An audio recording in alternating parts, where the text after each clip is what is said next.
Halo, getaran positif buat kita pada hari ini. Perkenalkan nama saya Rahmat Barus. Saya adalah Certified Facilitator Law of Attraction yang diberikan oleh Michael J. Lucier, penulis buku bestseller Law of Attraction. Ini adalah video ketiga saya, dan untuk kita semakin paham apa itu Law of Attraction, kita akan kembali mengingat di video-video yang sebelumnya. Sekarang kita mempunyai dua jenis getaran, dan dalam satu waktu kita hanya bisa memfokuskan satu jenis. Jenisnya ada dua, yaitu getaran positif dan getaran negatif, dan dalam satu waktu kita hanya bisa memfokuskan satu jenis getaran. Dan tugas hukum tarik menarik adalah dia melihat dan menarik hal yang sama dengan apa yang kita fokuskan atau getarkan saat itu. Jadi kalau kita getarannya positif, dia akan menarik hal-hal yang positif juga. Dia tidak tahu apa yang terbaik bagi kita, dia hanya menjalankan tugasnya, yaitu menarik hal yang sama dengan apa yang kita getarkan. Baik, di video yang ketiga ini kita akan ngobrol mengenai egoislah akan getaran kita. Bayangkan kita memegang sebuah penggaris, 0 sampai 5 adalah getaran negatif, dan 5 sampai 10 adalah getaran positif. Pagi-pagi saya sudah siap untuk beraktivitas, dan kondisi getaran saya getaran positif dan di angka 8. Sudah siap ingin beraktivitas dan berprestasi pada hari itu, tiba-tiba Jack telepon. Saya tahu Jack ini sedang ada masalah dan ingin curhat dan ingin mengeluh kepada kita mengenai kondisinya. Ketika saya angkat, "Halo Jack." "Oh iya, kamu sedang ada masalah itu ya?" Waduh, memang kita nggak bisa percaya sama orang sih. Aduh, emang dunia ini nggak adil. Apa yang terjadi? Saya dalam kondisi positif di angka 8 terbawa ke kondisi Jack. Katakanlah dia di angka 4, yaitu di kondisi negatif.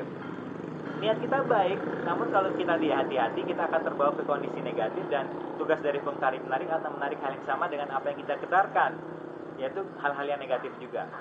Katakanlah, contohnya ketika saya ngomong kepada Anda, jangan pikirkan telur. Apa yang Anda pikirkan? Telur ya.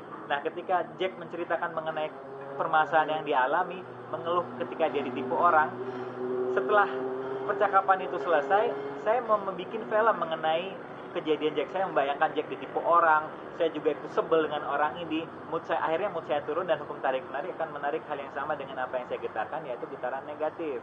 Nah, ada cerita, yaitu pramugari ketika ada turbulence di pesawat, masker turun, pramugari ngomong, "Tolong diri Anda dulu, Anda baru bisa Anda menolong orang lain." Karena kalau kita tidak menolong diri kita akan pingsan dulu dalam peristiwa turbulence itu, sehingga kita tidak bisa menolong orang lain.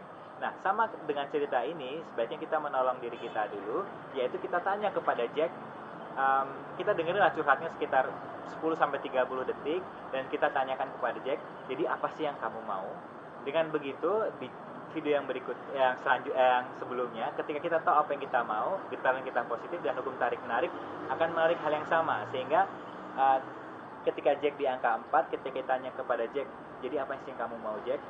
getarannya dari angka 4 akan naik perlahan ke arah yang positif, sehingga kita bisa membantu Jack, namun kita tetap dalam kondisi yang positif, dan Jack juga kita tarik ke getaran kita, daripada kita ditarik Jack ke getarannya dia di angka 4. Baik, pesan saya adalah egoislah dengan getaran Anda, dengan tanyakan kepada diri kita atau ke orang lain yang curhat kepada Anda, "Jadi apa sih yang aku mau?" atau "Jadi apa sih yang kamu mau?" Baik, demikianlah video ketiga dari saya. Anda bisa login ke loaindonesia.com untuk tips, cerita, audio, video gratis untuk semakin paham akan Law of Attraction, dan bisa komunikasi di Twitter @rahmathb, atau bisa berkunjung ke website saya rahmathb.com. Baik, sampai ketemu di video selanjutnya. Bye bye.